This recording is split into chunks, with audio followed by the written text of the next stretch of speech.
님께서는 지갑을 열었더니 텅텅 비었다. 아, 이거 요즘 사정이 다 그렇죠. 예. 아, 알겠습니다. 자, 그럼 이제 저희는 뉴스를 좀 하나씩 좀 살펴보도록 하겠습니다. 첫 번째 뉴스는 정치 뉴스로 좀 가볼게요. 자유한국당이 지금 새로운 보수당 전진당과 합당을 의결을 했고 당명을 미래통합당 이렇게 정했어요. 내용을 좀 정리를 해서 저희가 의견을 좀 들어보죠. 전혜연 평론가께서 해주시겠어요? 예, 세 가지 키워드로 한번 쉽게 정리해 보겠습니다. 첫 번째로는 정계 개편이라는 용어 요즘 많이 씁니다. 정치계에서 어떤 판이 새로 짜이고 있다 이런 건데 지금 주목받는 한 축이 뭐냐. 자유한국당을 중심으로 이른바 보수를 외치는 세력들이 손을 잡고 있다는 겁니다. 이게 과연 가능할까 여러 가지 의문이 있었는데 일단은 일부분의 통합은 거의 완성되는 분위기입니다. 네. 자유한국당 또 새로운 보수당 전진당 등이 합쳐진 이른바 미래통합당을 만들겠다는 건데요. 이렇게 모두 모였을 경우에는 무려 115석의 제1야당으로 출범을 하게 됩니다. 네. 17일 정도 지금 출범이 예정되어 있는데요. 당명을 미래통합당으로 한 것은 이제 이런 의미가 있다고 하네요. 첫 번째로는 미래, 청년 세대라든가 앞으로의 여러 가지 필요한 의제를 미래 중심적으로 가겠다라는 의미인 것으로 보이고요. 두 번째, 통합. 자세히 보시면 보수라는 용어 대신 통합이라는 용어를 썼어요. 이 부분은 박형준 위원장의 설명을 들어보면 보수 통합, 중도 다 안고 가겠다 이런 의미라고 합니다. 그리고 또 하나 재미있는 것이 있는데 상징색이 무슨 색일까요? 모르겠네요. 핑크색입니다. 핑크색. 네, 한국당이 상징색이 빨간색이었는데 약간의 변화를 주고 또 사실 핑크색이 약간 젊은 층의 호소라는 게 아닐까 저는 이런 생각이 들거든요. 요즘 정당들이 뭐 색깔 가지고도 싸움이 일어나긴 하는데 맞아요. 어쨌든 분홍색으로 정했다고 합니다. 그리고 이와 더불어서 제가 한 가지 소식을 더 전해드리자면 그렇다면 통합당, 미래통합당이 출범하는데 자유한국당에서 만들려고 했던 위성정당인 미래한국당은 어떻게 됐냐. 여쭤보려고 그랬어요. 예, 선관위에 등록이 됐습니다. 그러니까 말 그대로 양쪽의 이름이 다르지만 사실상 같은 집안이라고 볼 수 있잖아요. 그래서 이 두 당이 또 어떻게 움직일지 또 아직은 합류하지 않은 일부 보수 세력은 어떻게 할지 이런 부분도 관심을 끌고 있습니다. 네. 자, 얘기가 계속 나왔던 공천 지분 문제 이렇게 합쳐졌을 때 통합이 됐을 때 항상 그 지분을 어떻게 나누게 될까 하는 것도 궁금하고 이것으로 인한 갈등은 없을지 또 유승민 의원이 그동안 얘기해왔던 탄핵의 강은 건넌 건지 아직 궁금한 점들이 좀 몇 가지가 남아있는데 두 분은 어떻게 보십니까? 유승민 의원이 총선 불출마를 선언하면서 급물살을 타지 않았습니까? 네. 개혁 보수를 향한 저의 진심을 남기기 위해서 불출마하겠다. 저희가 지난번에도 제가 말씀드릴 때 유승민 의원 같은 분 불출마 선언하면은 훨씬 효과가 크지 않겠나 이런 말씀 드렸었는데 제가 이렇게 좀 긍정적으로 보는 정치인들이 많지 않습니다만 유승민 의원 같은 경우에는 예전에 원내대표를 할 때 증세 없는 복지가 허구다.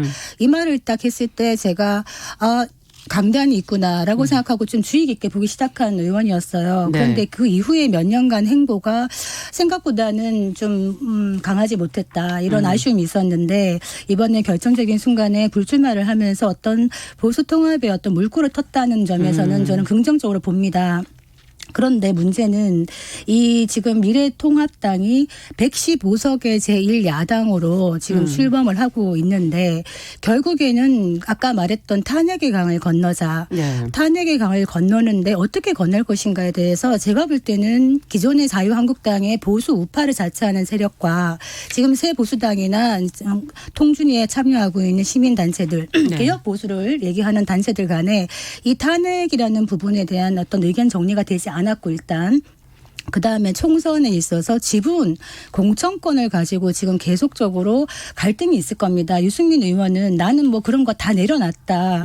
아무것도 지분 요구하고 있지 않고 다만 무급으로 일한 우리 당직자 청년 당직자들을 고용을 승계해달라 딱 이 한마디만 했는데 문제는 지금 공천 지분권을 유승민 의원이 포기한다고 해서 포기될 것이 아니거든요. 그래서 이 부분에서 아마 많은 갈등이 있을 것 같고 그래서 측근 지상욱 의원이 지금 통준위에다가 어떤 얘기를 하냐면 한 줌도 안 되는 기득권을 시키면 안 된다. 기득권 싸움하지 말고 지분 싸움 중단해라 이런 얘기까지 하고 있는 상황이라 탄핵의 강을 건넌다는 게 의외로 많이 어려울 것 같다. 이런 좀 조심스러운 전망은 나옵니다. 네, 전평론가께서는 어떻게 보세요? 이 보수 내에서 분열이 일어났던 시기를 보통 이혼한 것으로 많이 비유를 하더라고요. 그렇죠. 근데 이제 아이들이 결혼을 앞두고 있어요. 상견례를 해야 된다. 그래서 부랴부랴 사이가 안 좋았던 남편, 부인이 일단 손을 잡았다. 이렇게 비유할 수 있겠죠. 옛날에 일은 잠시 접어두자. 일단 손은 잡았는데 문제는 뭐냐면 그렇다면 우리들의 공동소유인 집은 어떻게 해? 이건 어떻게 할까? 당신 50%, 나 30%, 20% 애들을 줄까? 말씀하신 부분. 그러니까 이게 지금 공천에 있어서 현재는 어쨌든 한국당의 황교안 대표 체제를 중심으로 돌아가는 쪽으로 분위기가 가고 있거든요. 근데 새로운 보수당 입장에서는 그렇게 마냥 갈 수는 없다라는 또 반발 기류가 내부에 있을 겁니다. 그래서 이 문제를 정리하는 것이 앞으로 갈등을 좀 촉진시킬 요소가 남아 있고요. 두 번째로는 이 선거 이후까지 아마 많은 중진급 의원들이 생각을 하고 있을 텐데 현재로서는 어쨌든 황교안 대표가 보수층 내에서 여론조사에서 보면 뭐 어쨌든 선두주자에는 나오고 있는데 이게 또 어떻게 바뀔지 모르는 거거든요. 네. 그러니까 먼 미래까지 생각하는 의원들은 지금 어떤 주도권을 잡지 않으면 앞으로도 주도권을 뺏길 수 있다라는 생각까지 하고 지금 여러 가지 행보를 하고 있을 겁니다. 그래서 일단은 뭐 상견례 앞두고 손은 잡았다. 그러나 같이 살던 집을 어떻게 해야 되느냐 이런 부분에 대해서는 문제니까. 현실적인 문제는 네. 이견이 표출될 수 있다. 저는 유승민 대표 측 쪽에서 어쨌든 지분을 챙기지 못하고 떠밀려서 통합하는 형태로 된다면 굉장히 앞날이 험난할 것이다 이런 생각이 들고요.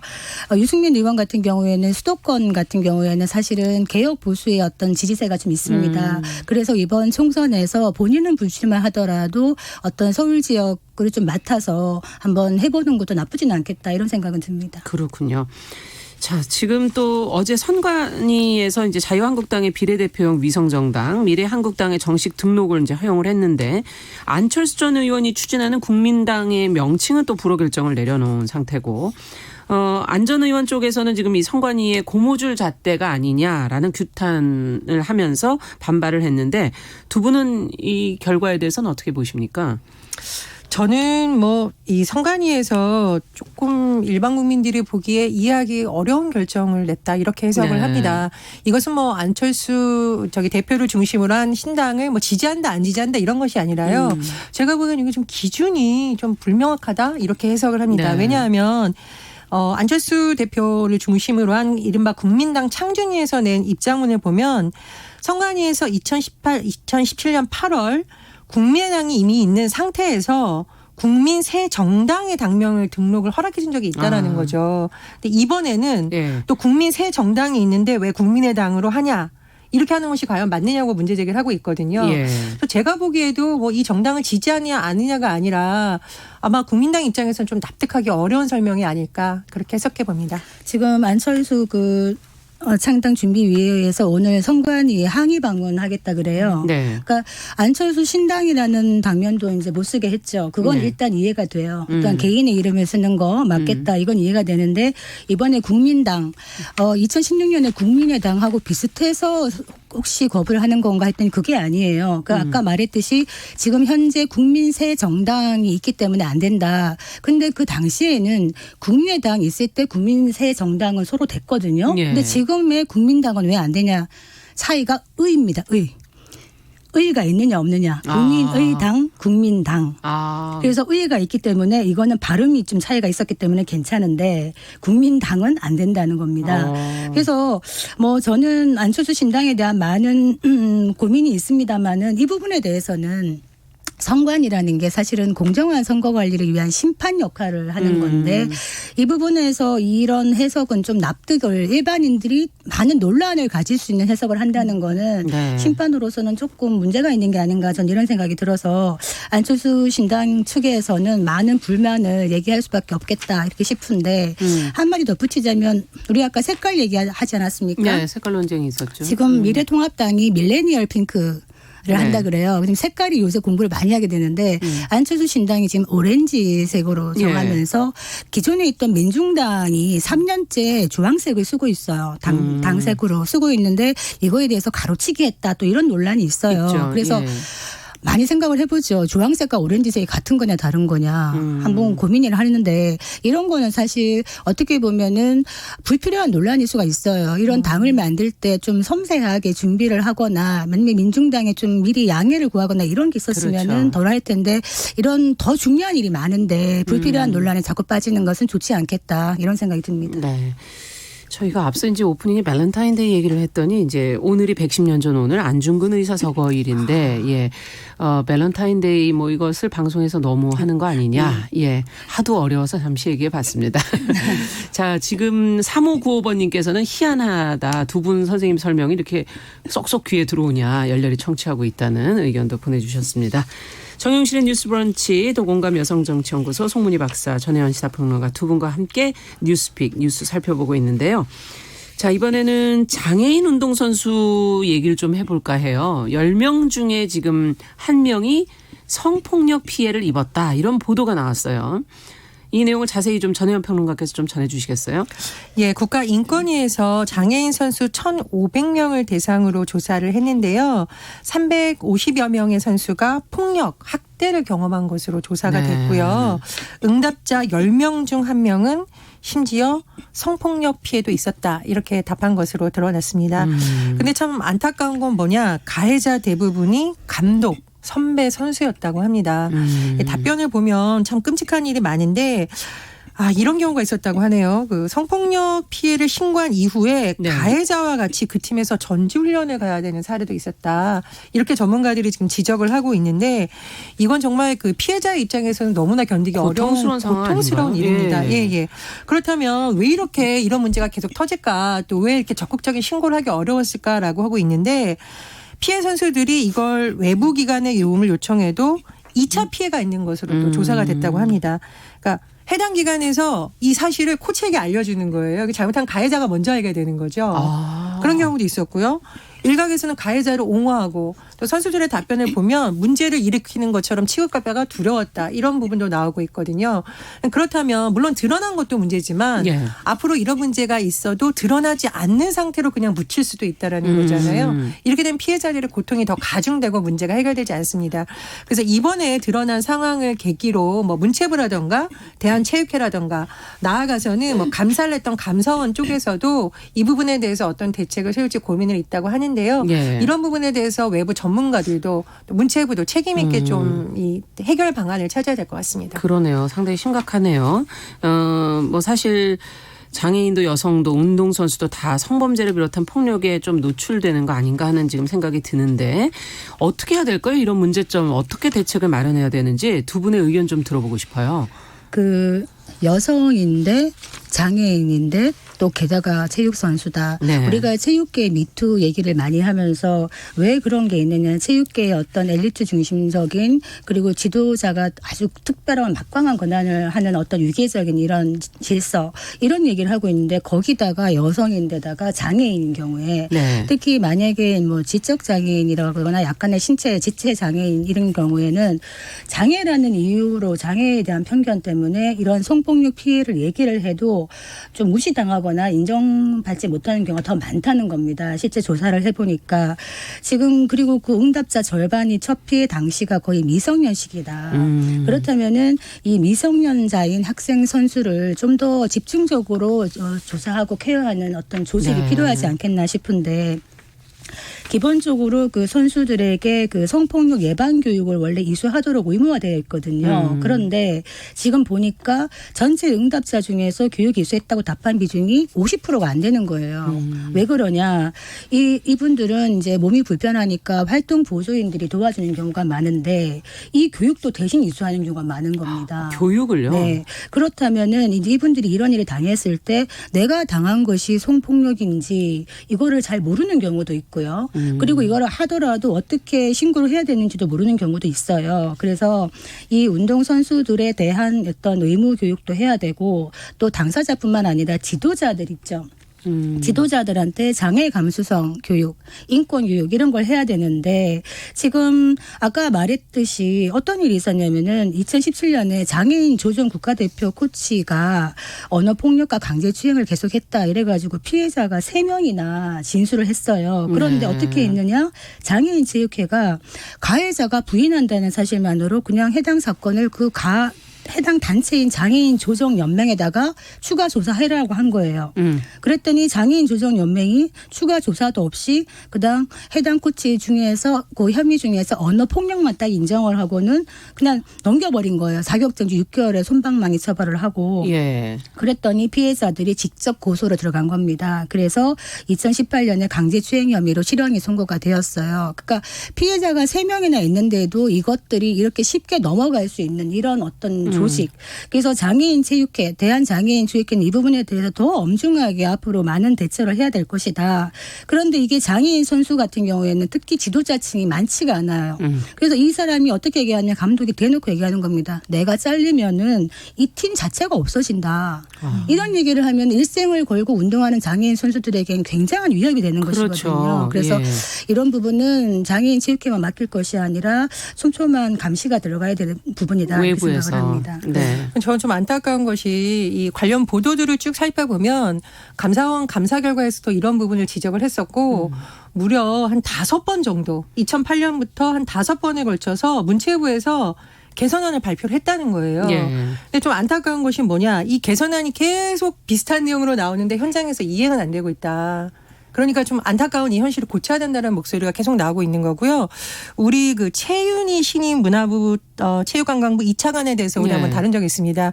그런데 이분이 지난해 12월 20일 뭐라고 약속을 했냐면 체육인으로서 경험을 살려서 스포츠계의 미투 성폭력 문제 해결을 최우선 과제로 삼겠다. 이렇게 기자들 앞에서 공언을 했습니다. 네. 저는 사실 문체부 차관 인선을 둘러싸고 논란이 많았는데도 불구하고 이분이 여성 운동선수의 어떤 고충이라든가 아픔을 많이 보는 부분은 또 장점이라고 저도 생각을 했거든요. 예. 지금 문체부 차관님이 뭐 여성분이 오신 만큼 의지를 갖고 좀 확실하게 해결을 해야 된다고 생각을 하고요. 말씀해 주셨듯이 대한체육회, 대한장애인 체육회도 이 부분이 뭐 그렇게 썩 자랑스럽거나 그런 일은 아니지만 선수들이 겪는 고충을 해결해 주기 위해서 사실은 그런 단체들이 있는 거잖아요. 그렇죠. 예. 이번 기회에 너무 뭐 유망한 지도자를 살려야 된다 이런 잘못된 의견을 버리시고 피해자들 입장에서 또다시 고통받지 않는 근절 대책 반드시 실행되어야 한다고 봅니다. 그 또 한마디 덧붙이고 싶은 거는 지금 장애인 선수들이 상당수가 네. 체육시설을 이용하는 게 필수적인데 실제로 공공시설의 어떤 체육시설을 이용하는 데서 많은 차별을 겪고 있다는 겁니다. 한 24.9%, 21.4% 정도가 그 민간이나 공공의 체육시설을 이용하지 못하는 거예요. 그러니까 문턱이 너무 높다는 겁니다. 네. 그렇다면 비싼 돈을 지어서 이런 시설들을 만들어 놓으면 장애인 그 체육 선수들도 활용할 수 있도록 어떤 그 공간을 만들어줘야 되는데 아예 그냥 위험하다 이런 이유로 들어오지 못하게 하는 것 이것이 또 차별이 아니겠는가 이런 생각이 들어서 이 부분은 시정이 필요하다고 느껴집니다. 네. 그리고 저는 이 체육계나 뭐 아주 특수한 직업에 있는 분들이 내부의 동료의식이 굉장히 강해요. 굉장히 좋은 거죠. 그런데 내부에서 어떤 문제가 일어났을 경우에 피해자 중심으로 여론이 모이는 것보다는 내부의 동료들과의 끈끈한 관계를 오랫동안 유지한 사람 가해자의 말이 더 사실인 것처럼 받아지거나 피해자가 이렇게 외톨이처럼 싸워야 되는 경우가 있습니다. 어떤 사례가 있었냐면요. 이것은 이제 언론에 공개된 사례입니다. 모 조직에서 피해자가 가장 친한 동료에게 이 사실을 얘기해서 이 동료가 이제 도와주려고 나섰는데 이 동료마저도 이상한 사람으로 몰리는 사건이 발생을 했습니다. 그래서 이 동료분이 어떻게 했냐. 결국 이 조직 앞에서 1인 시위를 했어요. 그래도 해결이 안 돼서 결국은 일부 국회의원들이 나서서 어떻게 피해자에 대해서도 제대로 조치를 안 해주고 피해자를 보호했던 사람까지 불이익을 받게 하냐. 당장 조치해라. 이렇게 돼서 이 문제가 해결이 됐거든요. 예. 조직 내에서 현명하게 했다면 더 많은 피해가 발생하지 않도록 할 수 있는 방안이었습니다. 네. 그래서 사실은 이건 조직 차원의 어떤 문화를 개선하는 노력도 반드시 필요하겠죠. 그러네요. 자, 마지막으로 이제 짧게 3차 그 정보 전세기로 입국한 우한 교민들 이제 지금 경기 이천 국방어학원에 머물고 있는데 한국인 여성 한 명이 자진 입소를 했다고 그래요. 무슨 내용인지 송 박사님 좀 내용 전해 주세요. 네, 지금 그 할머니가 자진 입소를 하셨습니다. 예. 이번에 3차로 들어온 전세기에 우한에서 들어온 아이가 1살, 3살 아. 2명의 아이가 들어왔는데 중국 국적의 며느리가 같이 들어온 겁니다. 네. 근데 지난번에 처음 뜰 때는 1차 이럴 때는요. 중국 국적의 그 사람들은 못 오지를 왔죠. 못했어요. 그래서 예. 가족 간에 못 와서 실제로 이제 8세, 10세 어린이가 2명만 들어온 경우가 있었거든요. 그래서 그때 한국에 있던 아버지가 자진해서 또 입수한 경우가 있었어요. 예. 그 아이를 돌보기 위해서. 그런데 이번에는 중국 당국에서 허가를 해줘가지고 이제 중국 국적의 가족들도 들어올 수 있게 된 네. 거죠. 이게 당연한 거 아닙니까? 예. 그런데 어쨌든 간에 그랬는데 중국 국적의 어머니가 홀로 어린 아이들 돌보기 힘들다 이래가지고 할머니가 가셔서 14일간 같이 4인 1실 생활을 하기로 한 겁니다. 네. 혹시 모를 상황이 좀 걱정되기도 하고 또 가족애나 육아고충도 또 이해가 되고 두 분은 어떻게 보십니까? 지금 워낙 특수한 상황이라 아마 외부인의 도움을 받기가 쉽지 않은 상황이라 아마 그렇죠. 정부에서도 고민 끝에 허가를 해준 것 같은데요. 뭐 이런 경우에 워낙 특수한 상황이지만 저는 개인적으로 몇 번 언급했는데 우리나라 뭐 교회나 반상회에서 병문안 가는 문화 굉장히 좋은 것도 있는데 사실은 뭐 독감이 돌거나 이런 시기는 좀 위험할 수 있습니다. 그래서 이런 뭐 아주 정말 절실한 상황 이런 경우에는 어쩔 수 없지만 예. 그냥 우리가 미덕으로 여기는 단체로 병원으로 병문안 가는 문화는 의료진들이 여러 가지 사실 우려를 표명하거든요. 왜냐하면 다른 환자들한테 위험이 될 수 있고요. 그렇죠. 잘못하면은 지금 앓고 있는 환자가 오히려 외부에서 온 사람들에서 다른 것에 감염될 우려도 있다고 합니다. 그래서 그런 부분들은 의료진에게 문의해서 하시는 것이 오히려 환자와 가족들에게도 좀 좋은 부분이 안전하게. 아닐까 생각합니다. 근데 뭐 저는 사랑이 바이러스를 이긴다 이런 말씀 드리고 싶은데 결국 이것이 또 가족의 힘이 아닐까 싶고 저번에 왜 미국인 남자가 중국인 여자친구를 혼자 두지 못해서 안 간다 미국으로 했었죠? 비행기 뜰 때 본인은 안 가고 남은 이런 예. 러브 스토리가 있었거든요.